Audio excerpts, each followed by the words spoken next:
प्रशांत किशोर ने खोला भ्रष्टाचार का पिटारा। जनस्वराज पार्टी के संस्थापक प्रशांत किशोर ने पार्टी कार्यालय में प्रेस कॉन्फ्रेंस कर मीडिया को बताया कि वर्तमान समय के एनडीए सरकार में कई भ्रष्ट नेताओं का कच्चा चिट्ठा सबूत के साथ हमारे पास मौजूद है। जमीन की रजिस्ट्री, बैंक का स्टेटमेंट एवं ट्रस्ट एनजीओ द्वारा लेन देन का पुख्ता सबूत मीडिया के सामने रखा। प्रशांत किशोर ने सनसनीखेज खुलासा करते हुए अशोक चौधरी के बारे में बताया कि माननीय मुख्यमंत्री नीतीश कुमार के दाएं हाथ माने जाने वाले अशोक चौधरी 2 साल में 200 करोड़ से ज्यादा की संपत्ति कहां से अर्जित किए हैं।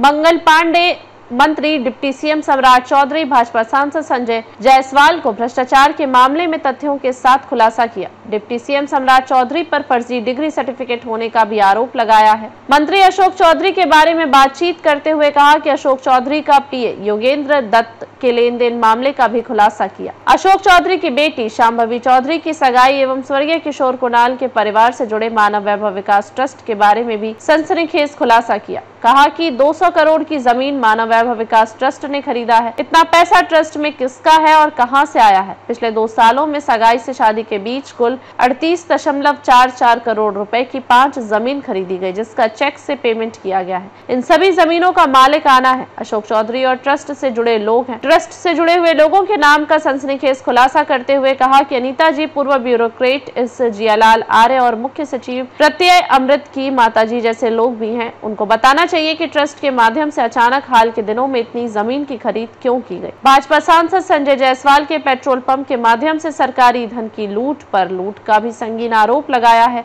कहा कि बेतिया शहर के छावनी इलाके में संजय जायसवाल के परिवार का एक पेट्रोल पंप है, जिसके पास फ्लावर बनाना था। संजय जायसवाल ने कई सालों तक फ्लाईओवर सिर्फ इसलिए नहीं बनने दिया, उसके पेट्रोल पंप की बिक्री प्रभावित हो सकती है। प्रशांत किशोर अपनी बातों को गंभीरता से रखते हुए मीडिया के सामने कई ऐसे सनसनीखेज खुलासे किए जिससे सरकार को काफी फजीहत झेलनी पड़ सकती है। कई बड़े मंत्रियों का नाम भ्रष्टाचार के लिस्ट में सबसे ऊपर है। प्रेस कॉन्फ्रेंस के दरमियान जनस्वराज के संस्थापक प्रशांत किशोर के अलावा पार्टी के प्रदेश अध्यक्ष मनोज भारती, महामंत्री किशोर कुमार, वरिष्ठ नेता रामबली सिंह चंद्रवंशी, एमएलसी अशफाक अहमद, वरिष्ठ नेता सुधीर शर्मा एवं अन्य सैकड़ों पार्टी कार्यकर्ता मौजूद रहे। और क्या क्या खुलासा किया प्रशांत किशोर ने, आइए देखते हैं 009 न्यूज नेटवर्क का ये खास रिपोर्ट पटना बिहार से। एनडीए के दिलीप जायसवाल, मंगल पांडे, सम्राट चौधरी, अब आ जाइए यहाँ के भ्रष्टतम नेता सर्वदलीय अशोक चौधरी।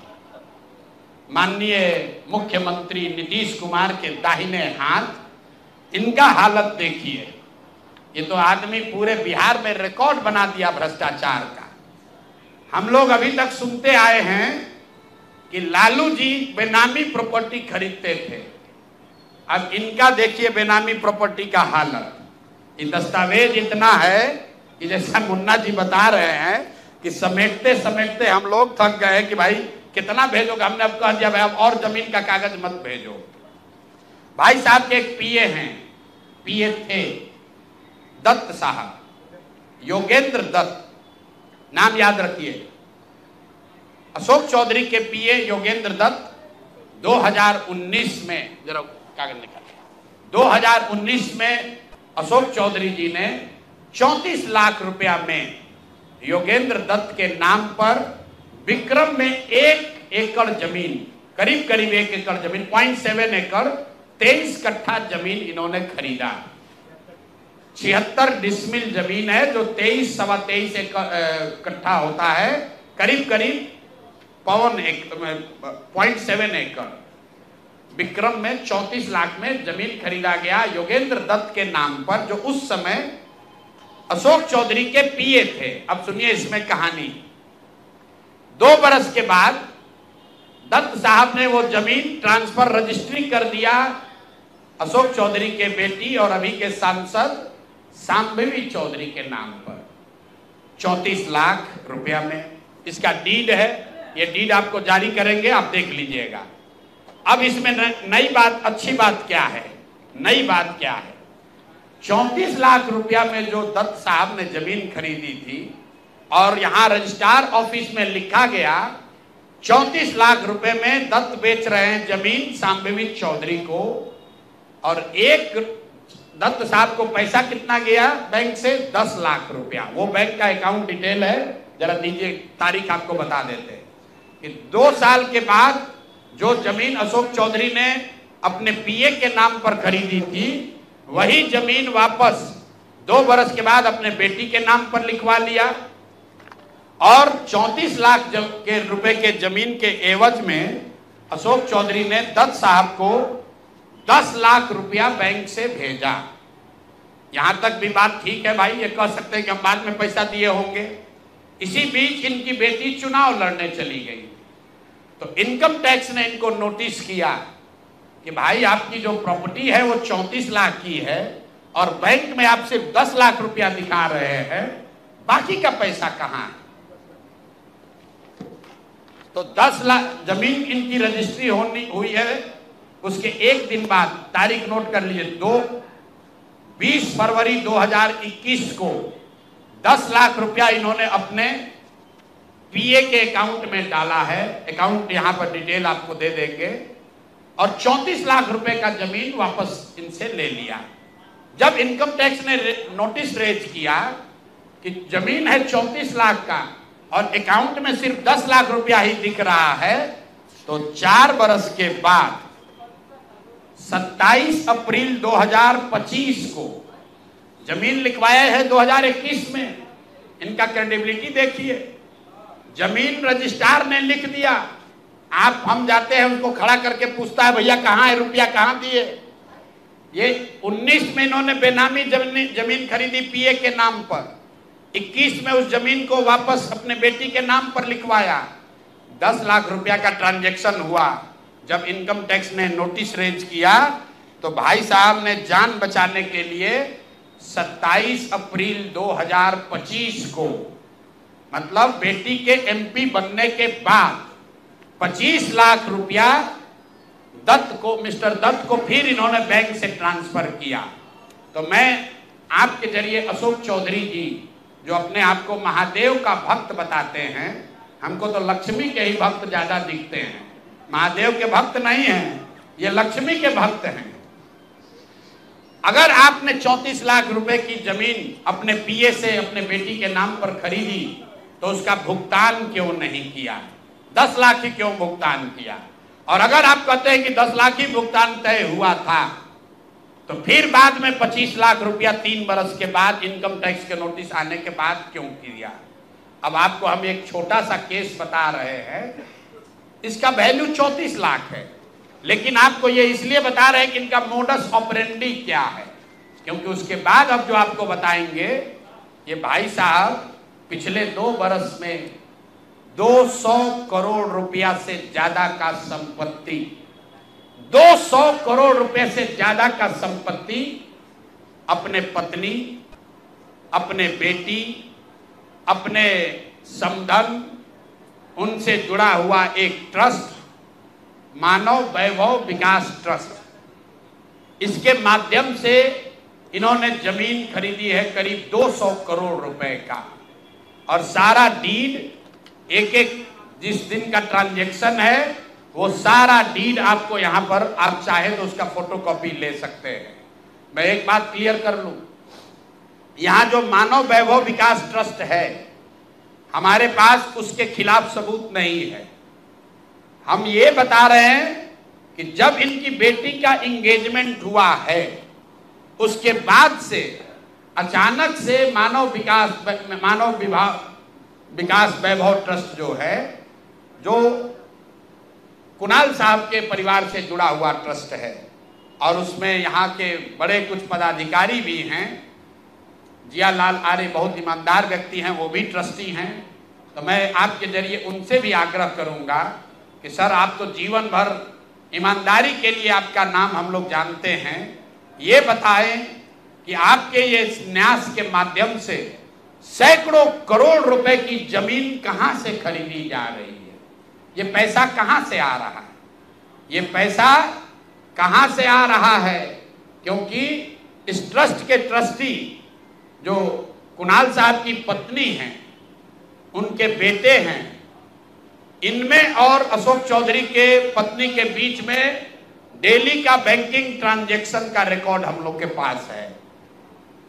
तो मैं अभी सिर्फ इतना ही आपको बता रहा हूं कि पिछले 2 वर्षों में जब अशोक चौधरी की बेटी की सगाई हो गई तो सगाई से शादी के बीच में 38 करोड़ रुपए की जमीन पटना में खरीदी गई है। टोटल 38 करोड़ 44 लाख 40 हजार इतने रुपए का तो चेक से पेमेंट हुआ है।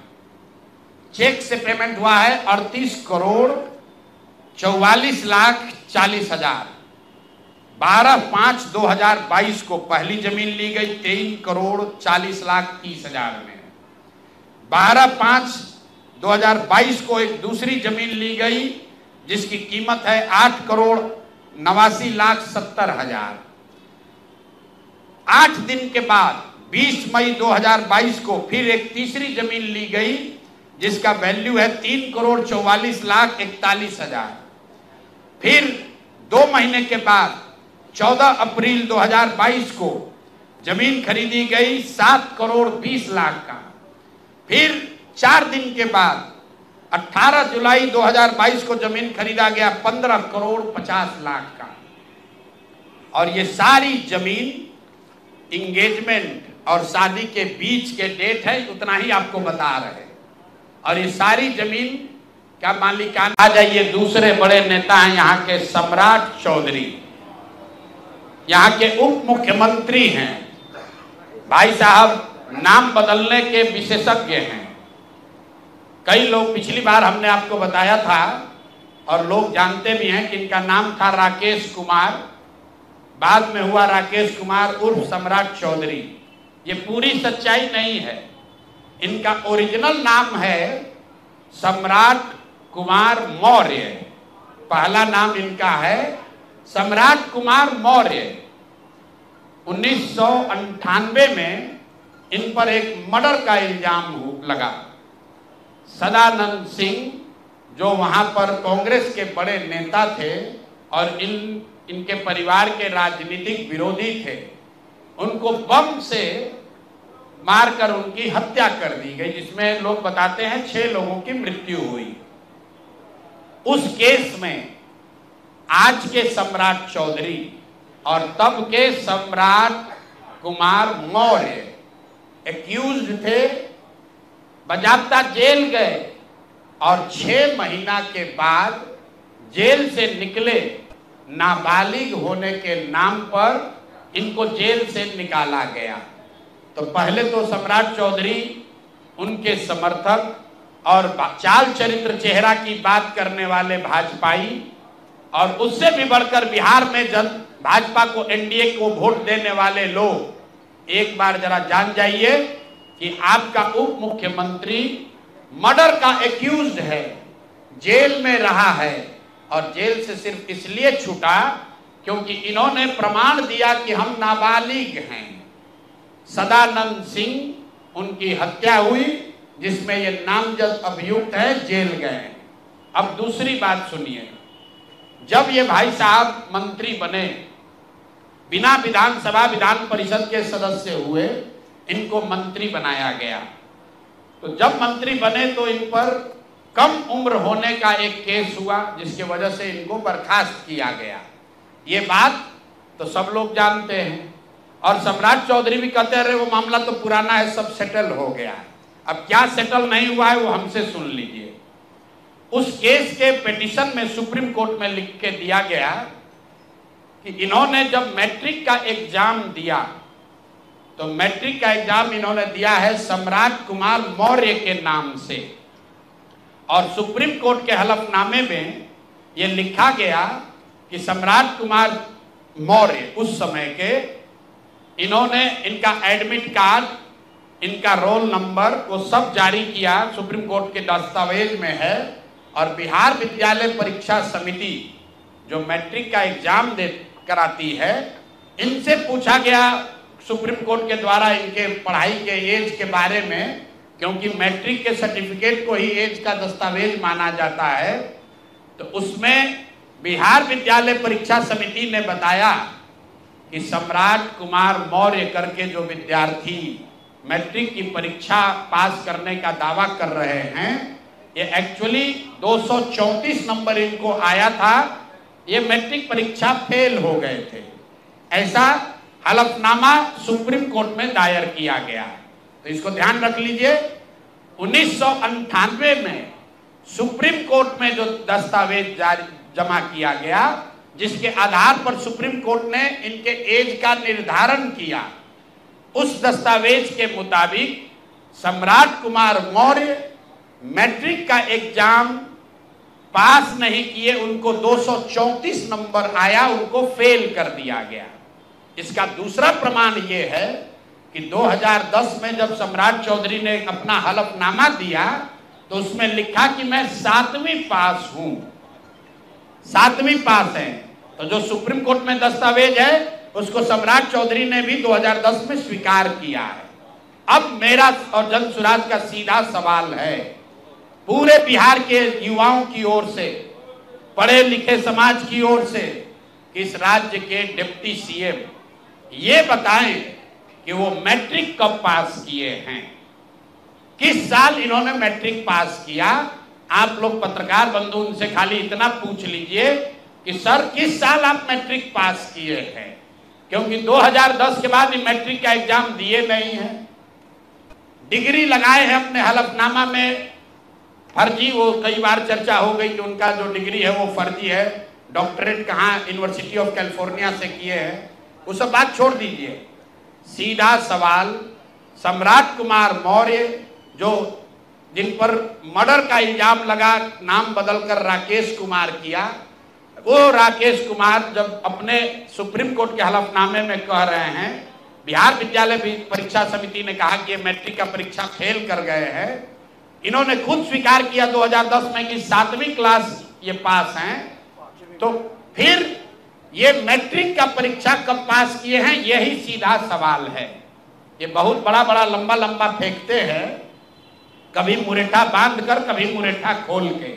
ये आदमी इतना फर्जी है, ये मैट्रिक का परीक्षा पास ही नहीं किया। तो बिहार की जनता को ये जानकारी होनी चाहिए कि ये मैट्रिक भी पास नहीं किया है आदमी, और दावा कर रहा है कि हम डिलीट का डॉक्टरेट ऑफ लिटरेचर किए हैं यूनिवर्सिटी ऑफ कैलिफोर्निया से। आप बताइए कि बिहार में कोई अगर क्लर्क, कोई सिपाही, कोई अफसर अगर गलत डिग्री के साथ पकड़ लिया जाए, नौकरी तो जाएगी ही जाएगी, जेल भी जाएगा। ये आदमी डिप्टी सीएम है, फर्जीवाड़ा किया है, मर्डर के केस में जेल गया है, 7वीं पास होने का सर्टिफिकेट लिखा है अपने एफिडेविट में, और आज तक इलेक्शन कमीशन भी नहीं पूछ रहा है कि मेरे भाई तुम डिलीट कर लिए, मैट्रिक कब पास किए, क्या बिना मैट्रिक पास किए डिलीट कर लिए। तो ये इनसे सवाल है, आप लोग नहीं पूछिएगा तो इस बार जब हलफनामा लड़ने आएंगे चुनाव, तो इनका जो भी विरोधी होगा इनसे पूछेगा कि भैया मैट्रिक कब पास किया, उसका सर्टिफिकेट लगाओ। अपने चुनावी हलफनामा में भाई साहब 10वां 12वीं का बात नहीं करते हैं, सीधे बात किया कि हम ग्रेजुएशन किए हैं कामराज यूनिवर्सिटी से, जो है ही नहीं। उसके बाद कह दिया डॉक्टरेट ऑफ लिटरेचर कर लिए यूनिवर्सिटी ऑफ कैलिफोर्निया से। तो ये है हम लोग के नाम बदलू नेता सम्राट कुमार मौर्य उर्फ राकेश कुमार उर्फ सम्राट कुमार चौधरी उर्फ 7वीं फेल उर्फ यूनिवर्सिटी ऑफ कैलिफोर्निया से डॉक्टरेट ऑफ लिटरेचर करने वाले बिहार के उप मुख्यमंत्री, भाजपा के बड़े नेता। इनका देखिए चाल चरित्र और चेहरा, मर्डर के इल्जाम में जेल काट कर आया है।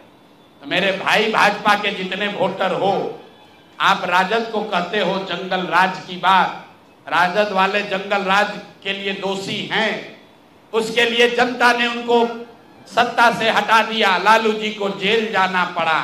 और ये सब जो मैं रोज कहता हूं कंबल उड़कर घी पीने वाले लोग, पहले राजद में था तो वहां पर भी गुंडागर्दी किया, और अब भाजपा में आकर यहां भी लूट मार कर रहा है, पूरे राज्य का स्थिति बर्बाद कर रहा है। अब अंतिम छोट भैया नेता है पेट्रोल चोर संजय जायसवाल, भाई एक उनका लेटर दे दीजिए। छोट भैया है, जब दूसरे सब धाराशायी हो गए तो पीछे छटपटा रहे हैं। अब इन पर ज्यादा कुछ बोलेंगे तो इनका भाव बढ़ जाएगा। मीडिया वाले भी आजकल इंटरव्यू लेना शुरू कर दिए हैं, क्योंकि प्रशांत किशोर पर ही बोल रहे हैं, जन सुराज पर बोल रहे हैं। इनका पूरा कच्चा चिट्ठा जरा देख लीजिए चिट्ठी। इनका एक पेट्रोल पंप है इनके माताजी के नाम पर बेतिया में। तो हमने कहा कि बेतिया में जब हम पदयात्रा कर रहे थे तो लोगों ने कहा कि 10 वर्षों तक ये भाई साहब वहां एक फ्लाईओवर नेशनल हाईवे का था, वो बनने नहीं दे रहे थे क्योंकि उससे इनका पेट्रोल पंप का बिक्री कम हो जाता। इन्होंने कहा ना ऐसा तो कोई बात नहीं है, बेतिया का एक एक आदमी जानता है। इतना ही नहीं, हम आपको फोटो जारी करेंगे कि जब लोगों का दबाव हुआ तो इन्होंने एक बोर्ड लगाया था बेतिया में जिसमें लिखा था कि ये फ्लाईओवर का निर्माण मेरी वजह से नहीं, राज्य सरकार के परमिशन नहीं देने के वजह से रुका हुआ है। तो पहला प्रमाण कि फ्लाईओवर का बनना और नहीं बनना और उसका दोष इन पर था, इसका प्रमाण ये है कि इन्होंने खुद से सार्वजनिक तौर पर एक बोर्ड लगाया था कि फ्लाईओवर का निर्माण मेरी वजह से नहीं, राज्य सरकार से परमिशन नहीं मिलने के वजह से रुका हुआ है।